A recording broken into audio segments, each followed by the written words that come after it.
Dean Franks, a struggling single father and mechanic, stops during a violent storm to rescue billionaire CEO Claudia Ostrander and her younger sister Maya after their Porsche becomes stranded dangerously close to a cliff. Dean repairs the flooded engine, pulls the SUV free with his battered truck, and refuses Claudia's offer of cash despite desperately needing money. Impressed by his honesty, Claudia tracks him down and hires him to restore her late father's neglected collection of 32 valuable vintage cars, offering enough money to save his garage and support his daughter Lily. As Dean works at Claudia's isolated estate, he discovers her cold, demanding personality hides exhaustion, loneliness, and unresolved resentment toward her father, who seemed to love his cars more than her. Lily's innocent questions eventually convince Claudia to admit she kept the collection hoping to understand him. After Dean restores her father's 1969 Mustang Boss 429, he insists Claudia learn to drive it.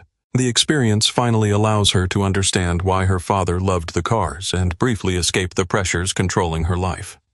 Claudia and Dean grow emotionally closer, ending with a quiet moment of affection that suggests their professional relationship is becoming something deeper. Rain pounded the asphalt like a vendetta. It was 200 in the morning. I was running on 4 hours of sleep and cheap diner coffee, and the last thing I wanted was to play hero on a flooded mountain pass. But there it was, a $100,000 SUV dead in the mud with 2 women locked inside. I fixed their engine. I refused their cash. I walked away. Then through the pouring rain, one of them rolled down the window and said the words that would upend my entire life. Water seeped through the soles of my work boots, freezing my toes.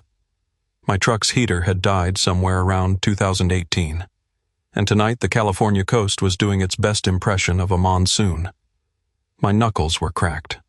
My back screamed from 14 hours under the hydraulic lift, and the only thought keeping my eyes open was my daughter Lily. She'd be asleep on Mrs. Gable's couch by now. I owed the babysitter $50 I didn't have, plus an apology for being 3 hours late. Again, I rounded a blind curve on the Pacific Coast Highway, the headlights slicing through the torrential downpour. That's when I saw the hazard lights. They were blinking weakly, a desperate orange pulse in the absolute pitch black. It was a late-model Porsche Cayenne nosed deep into the muddy shoulder. The front right tire was swallowed by a sinkhole of washed-out gravel, and the rear end was dangerously close to the sheer drop into the ocean.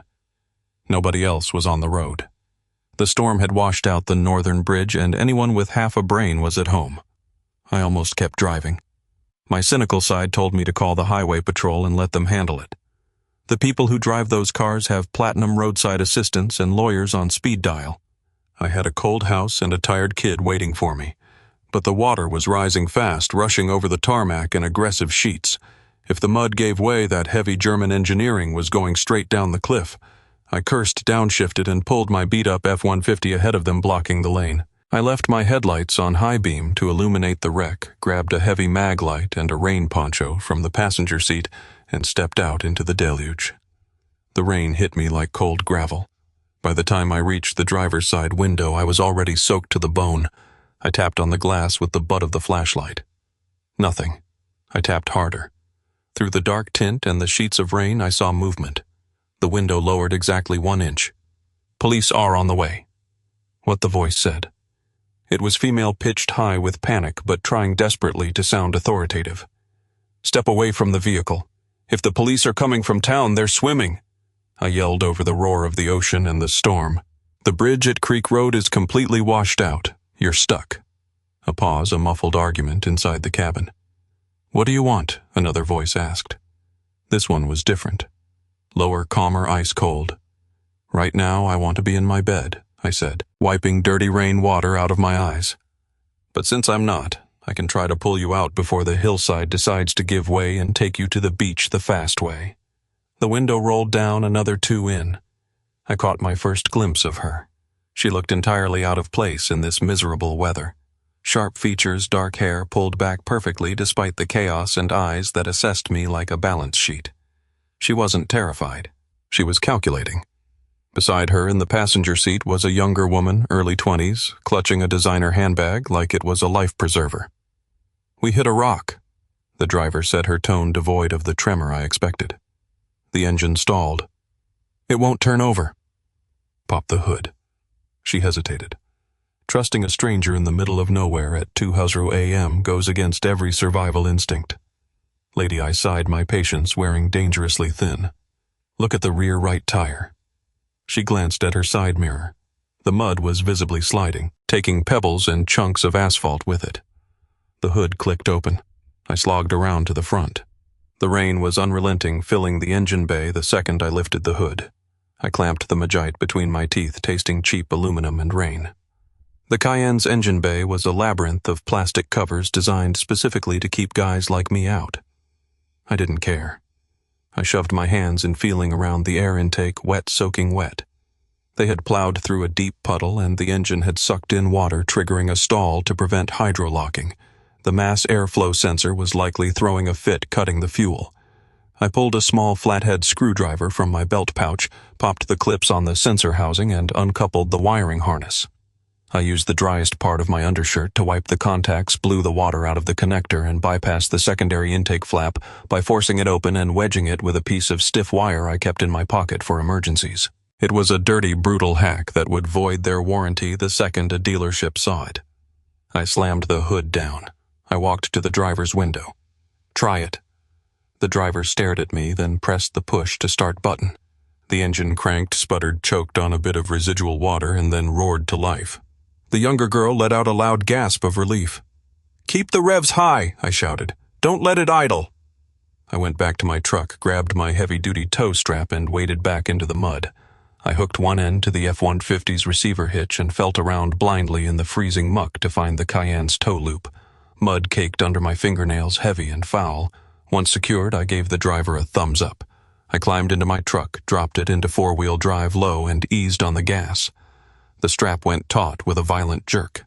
The Ford's tires spun screaming against the wet asphalt, smoking in the rain. Slowly, agonizingly, the heavy Porsche crested the mud lip and slammed onto solid ground. I unhooked the strap in the rain, throwing the mud-caked nylon into the back of my truck. I was freezing, exhausted, and covered in filth. As I walked past their car to get to mine, the driver's window rolled all the way down. The woman was holding out a hand. Between her fingers was a thick clip of cash. Hundreds. Easily $1,000. "Take it," she said. It wasn't a request. It was a command. I looked at the money. I looked at her. Her suit jacket looked like it cost more than my truck. I thought about the $50 I owed Mrs. Gable. I thought about the stack of past-due utility bills on my kitchen counter. Then I looked at the way she was holding the money, outdistanced, clinical, like she was paying off a nuisance. I despised that look. I see it every day at the shop when guys in suits bring their cars in and treat me like I'm a piece of the machinery. "Keep it," I said, my voice. "Get a tow truck next time or learn how to drive in the rain." I didn't wait for a reaction. I turned my back, shoved my hands in my pockets, and walked toward my truck. "Wait!" the younger girl called out from the passenger seat. I paused, hand on my door handle. The driver leaned across, peering through the heavy rain. The calculating look in her eyes had shifted to something else, something confused. "We want to see you again," she said. Her voice was loud enough to cut through the storm, but it lacked the arrogance from a moment ago. "Your name." "What is it?" "It's late," I yelled back, pulling my door open. "Go home." I climbed in, slammed the door, and drove away, leaving them in the rear-view mirror. The smell of old coffee and burnt gear oil was the only thing holding my sanity together. It was 9:00 a.m. The storm had broken, leaving behind a blindingly bright Southern California morning that felt entirely unearned. The air was thick and humid, smelling of wet asphalt and eucalyptus. I was under a 2006 Honda Civic wrestling with a rusted catalytic converter that refused to yield. Every time my wrench slipped, a shower of dried rust flakes hit my safety glasses. Dad. I rolled out from under the car on my creeper. Lily was standing near the office door, wearing oversized denim overalls and holding a half-eaten Pop-Tart. Her messy brown hair was tied in a lopsided ponytail I had managed to construct blindly at 6:00 this morning. "Yeah, kiddo, what's up?" I wiped my hands on a shop rag, trying not to get grease on her. "There's a spaceship outside." I frowned. "A spaceship? Did you finish your math homework?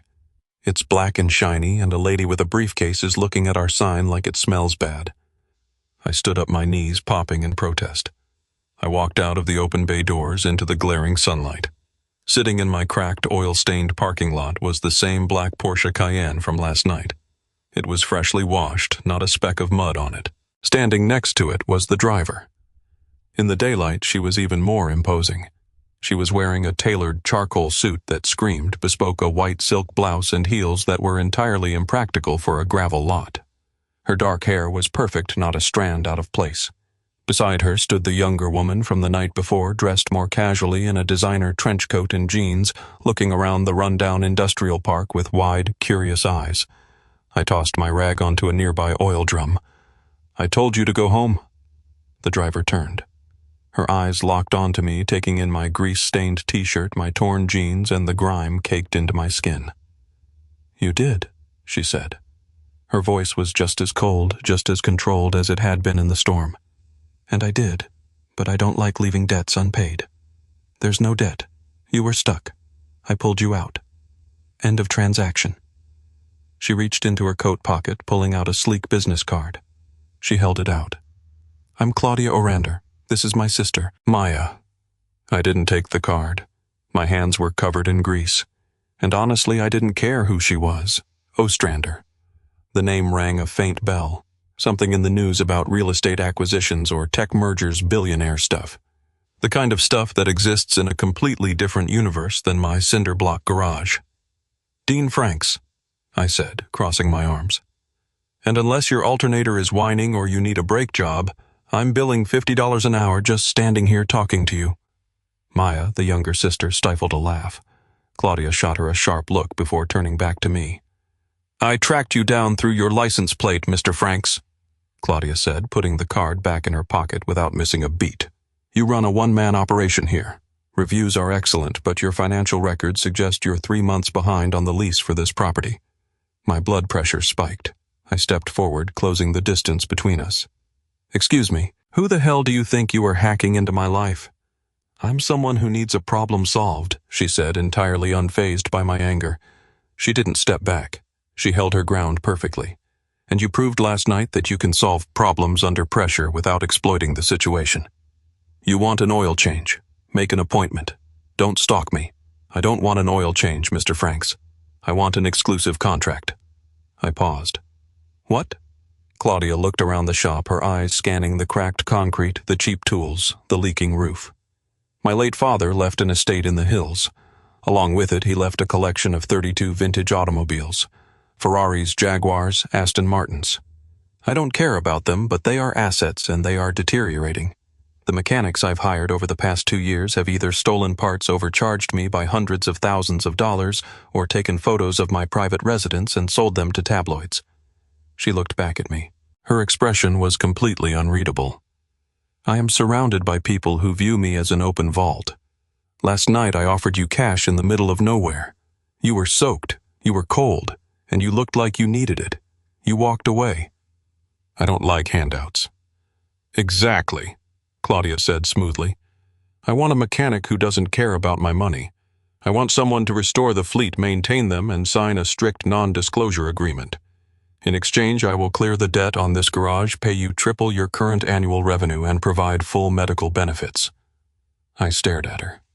The silence stretched, broken only by the sound of a compressor kicking on in the back of my shop. Triple my revenue. That was enough to pay off the medical debt from my late wife's hospital stay. It was enough to move Lily to a neighborhood where the schools actually had books. I looked at Maya. She offered a small, encouraging smile. "She's not joking, Dean. She never jokes. It's actually a serious character flaw," Claudia warned quietly. I looked back at Claudia Ostrander, the billionaire CEO, the ice queen standing in my oil puddle. "I run this shop," I said slowly.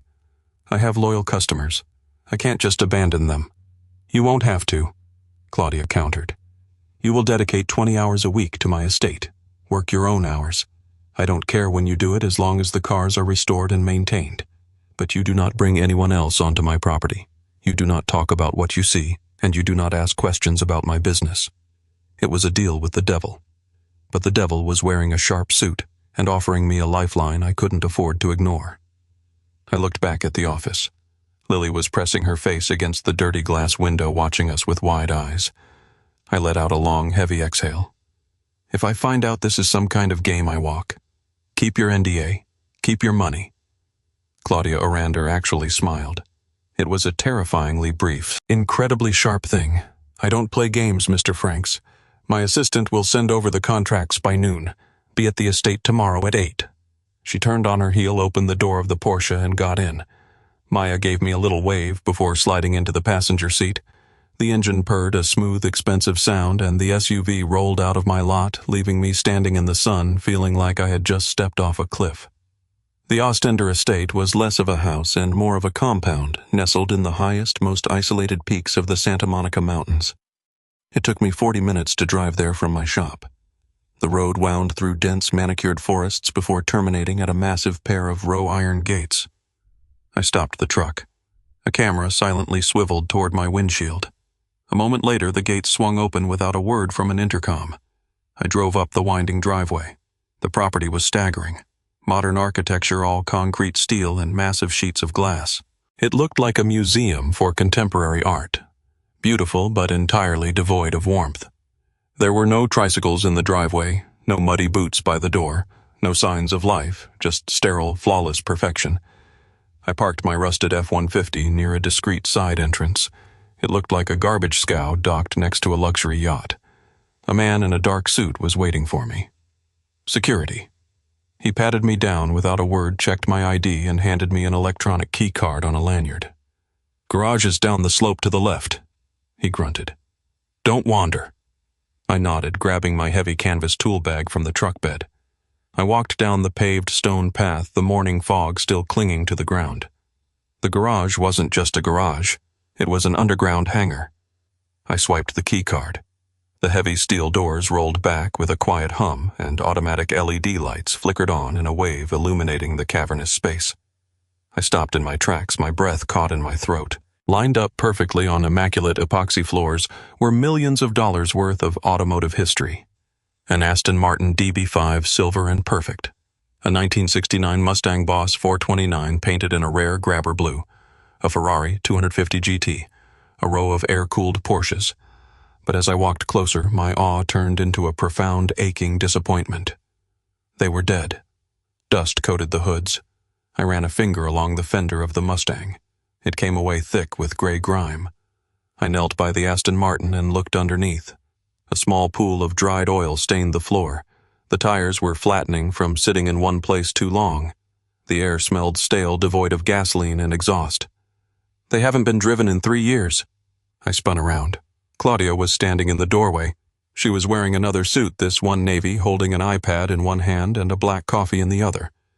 "It's a crime," I said, my voice echoing slightly in the vast room. I wasn't trying to be polite. "You don't buy cars like this and lock them in a tomb. They need to breathe.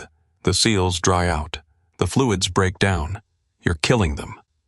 Claudia walked down the steps, her heels clicking rhythmically against the concrete. "I didn't buy them. My father did.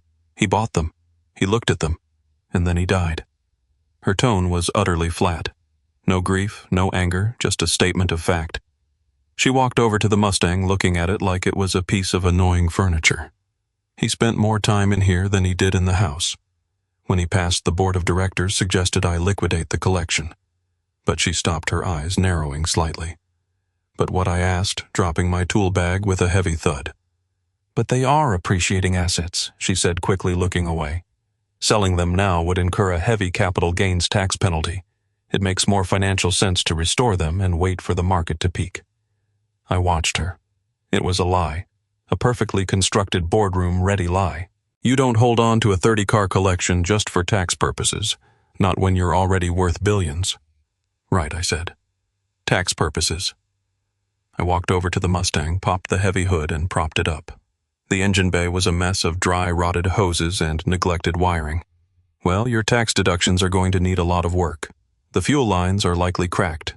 The carburetor is probably jaked up with old gas.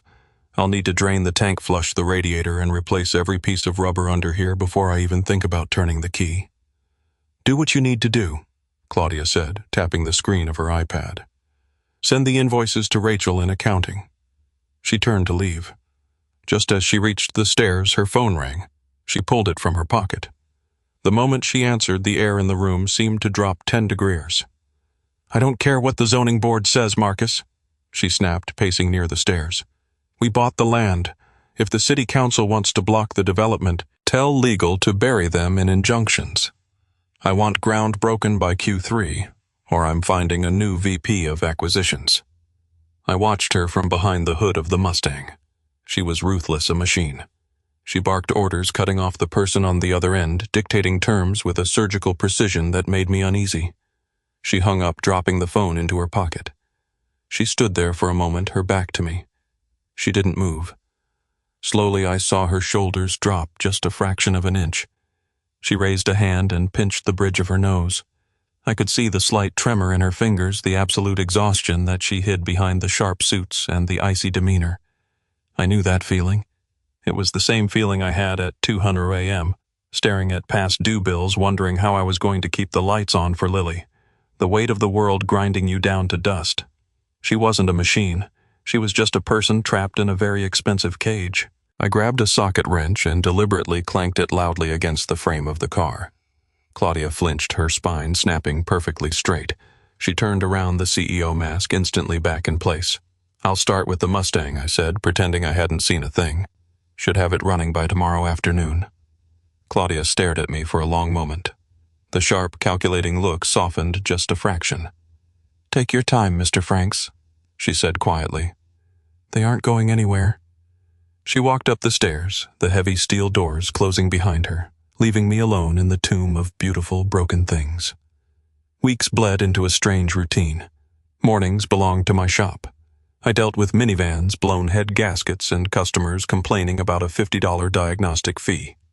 Afternoons belonged to the bunker. I descended into the Ostrander estate's subterranean garage, trading cheap commuter cars for multi-million-dollar ghosts. I got the Boss 429 Mustang breathing first. It fought me every inch of the way.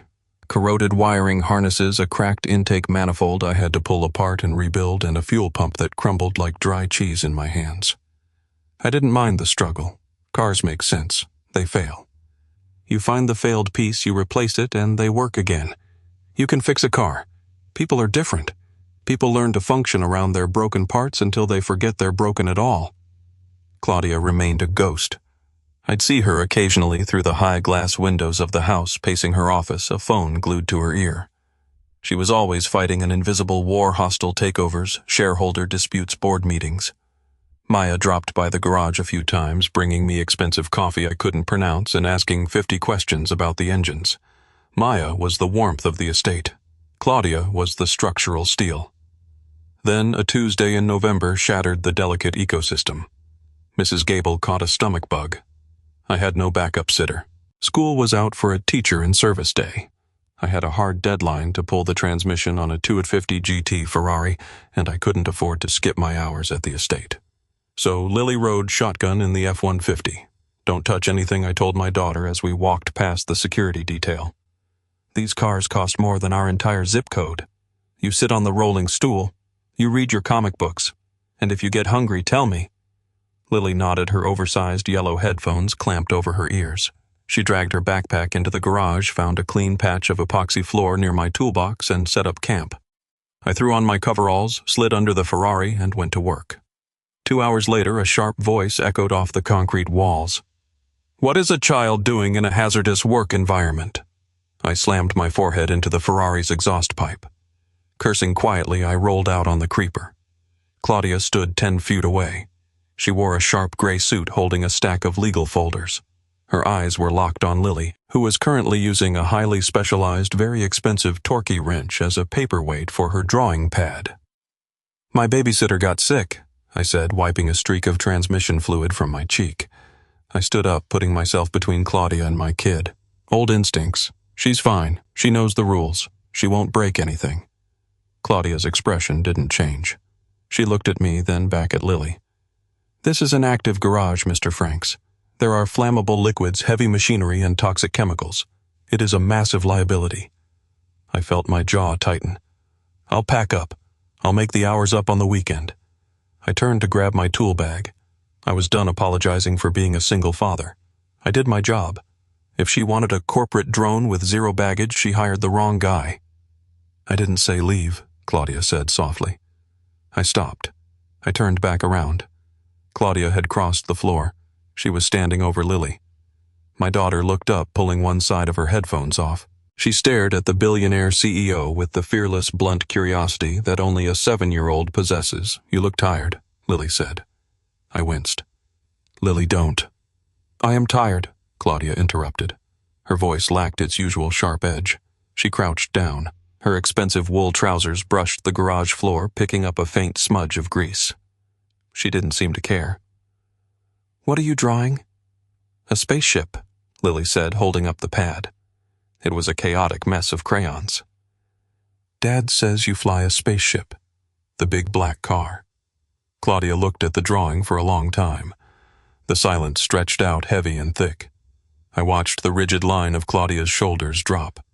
The corporate armor cracked just a millimeter, revealing the exhaustion underneath. "My father bought these cars," Claudia said quietly, talking to Lily but staring at the drawing. "He loved them very much more than he loved his house, more than he loved his company." "Did he love them more than you?" Lily asked. I took a step forward to intervene, but Claudia held up a hand, stopping me. "Yes," Claudia answered. "Brutally honest, no sugarcoating. I think he did. And I kept them because I thought if I fixed them I might understand why." She stood up slowly. She looked at me, and for the first time her eyes weren't calculating. They were completely exposed. "Keep the girl here as long as you need," Claudia said, turning toward the stairs. "Tell accounting to add a childcare stipend to your weekly invoice. I don't want liabilities on my property." She walked away, her heels clicking rhythmically up the metal steps. I stood there holding a grease rag, staring at the empty doorway Thursday afternoon. The coastal fog had rolled in early, blanketing the mountains in a thick gray soup. It felt like the day I first met them. The Boss 429 Mustang was done. Not just running, but alive. I wiped down the massive fenders, taking the last of the grime off the grabber blue paint. It looked aggressive, a muscle car built for a singular violent purpose. I had rebuilt the carburetor, flushed every fluid, replaced the dry-rotted tires with modern rubber, and tuned the timing until the massive V8 idled with a heavy rhythmic thump that vibrated in my chest. I grabbed a shop towel, wiped my hands, and grabbed the keys. I bypassed security. They knew my face by now. I walked up the concrete steps, swiped my badge at the glass door, and entered the main house. It was silent, vast, empty, and freezing. I found Claudia in her office. She was standing by a floor-to-ceiling window looking out at the fog. A cold cup of coffee sat on her desk next to a stack of unread reports. She wore a black turtleneck and slacks. She looked utterly drained. "You're trespassing Mr. Franks," she said, not turning around. "You hired me to fix the cars," I replied, walking across the hardwood floor. I tossed the Mustang's keys onto her glass desk. They landed with a heavy clatter. "Car number 1 is fixed." She finally turned. She looked at the keys, then at me. "Excellent. Send the report to—" "No," I interrupted. "I'm not sending a report to Rachel in accounting. You're coming downstairs." Her eyes narrowed. The CEO was back. "I have 3 conference calls before 500. I don't have time to inspect a vehicle. I don't care about your conference calls. You're going to drive it. I don't drive manual transmissions, and I certainly don't drive antique death traps in the fog." I crossed my arms. "You told my kid you kept them to understand your dad. You aren't going to understand a damn thing staring at spreadsheets in a glass box. Come downstairs, Claudia." It was the first time I had used her first name. It hung in the air between us, breaking the sterile employer-employee dynamic we had built. She stared at me. I didn't blink. I knew the look she was giving me. It was the look she used to crush board members and terrify lawyers. But I wasn't a lawyer. I was a mechanic holding a wrench, and I had nothing she could take from me. She sighed, a sharp exhale of defeat. She grabbed the keys. 10 minutes later, we were sitting inside the Mustang. The interior smelled like old leather, gasoline, and history. I sat in the passenger seat. Claudia sat behind the heavy wooden steering wheel. She looked terrified. "Clutch in all the way to the floor," I instructed. She pressed her foot down. "Turn the key. Don't touch the gas yet." She twisted the ignition. The starter weighed for a fraction of a second before the massive 429 in engine detonated to life. The entire car shook. The exhaust note bounced off the concrete walls of the underground garage, a deep, guttural roar that commanded absolute attention. Claudia flinched, her hands gripping the wheel so hard her knuckles turned white. "It's loud," she shouted over the engine. "It's supposed to be," I yelled back. "Put it in first gear, up and left." She wrestled the heavy shifter into gear. Now slowly let off the clutch while giving it a tiny bit of gas. Feel the bite point. She let the clutch out too fast. The Mustang bucked violently and stalled out. The silence in the garage rushed back in deafening and heavy. Claudia dropped her hands from the wheel. "I can't do this. It's entirely impractical." "Do it again," I said, my voice calm. "Dean, I have a company to run. Turn the key, Claudia." She glared at me, but she turned the key. The engine roared to life again.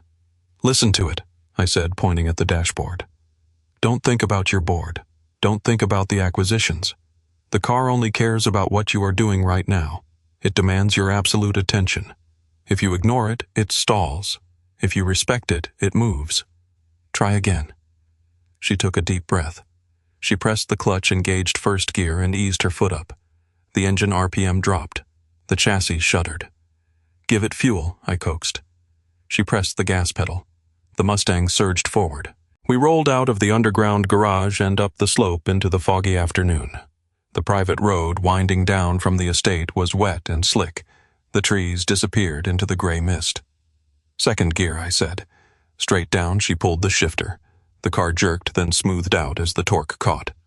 We picked up speed. The raw mechanical noise of the engine filled the cabin. There were no sound-deadening materials, no heated seats, no lane assist sensors. It was just metal fire and rubber. We hit a long straight stretch of asphalt. "Press the pedal down," I said. She looked at me, her eyes wide. "It's wet. I rebuilt the suspension. I bought the best tires money can buy. Trust the work. Trust yourself. Step on it." Claudia looked back at the road. She tightened her grip and she floored it. The secondary barrels of the carburetor snapped open. The engine sucked in massive amounts of cold, damp air, and the rear tires spun for a fraction of a second before biting into the asphalt. The acceleration pinned us both back into the vintage leather seats. The roar was deafening, a mechanical scream that drowned out every thought, every worry, every piece of corporate noise in her head. I looked at Claudia. Her hair was coming undone. The rigid posture was gone. She was fighting the steering wheel, managing the immense power of the machine beneath her, and she was smiling. It wasn't the sharp, terrifying smile she gave lawyers. It was a massive, uncontrollable, genuine smile.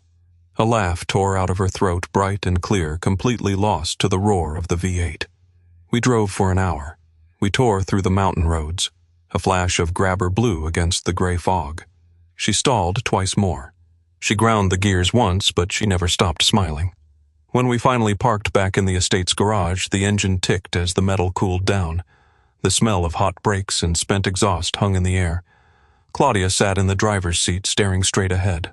Her chest heaved. The silence felt different this time. It wasn't sterile. It was peaceful. "My father used to drive this one on Sundays," she said quietly, her voice. "I was always angry that he chose the car over me." "He didn't choose the car over you," I said, unbuckling my lap belt. "He just didn't know how to handle the pressure of everything else. The car made sense to him." "You can fix a car." Claudia turned her head and looked at me. The armor was completely gone. She looked like a person who had just taken her first full breath in a decade. "Thank you," she whispered. "I charge $50 an hour for driving lessons," I replied, a small smirk pulling at the corner of my mouth. She laughed softly, reaching over and lightly resting her hand over mine on the center console. Her skin was warm. It was a simple gesture. No contracts, no negotiations, no demands. Just two people sitting in a garage finding a small piece of solid ground in the middle of the storm. "I'll see you tomorrow, Dean," she said. "Yeah," I replied, squeezing her hand briefly before letting go. "You will?" I walked out of the garage, the heavy steel doors closing behind me. The fog was lifting, revealing the bright, clear sky beneath. I got into my rusted truck, fired up the engine, and drove home to my kid. If this story hit home for you, do me a favor. Hit that like button and subscribe to the channel. It tells the algorithm to push this video to more people who need to hear it.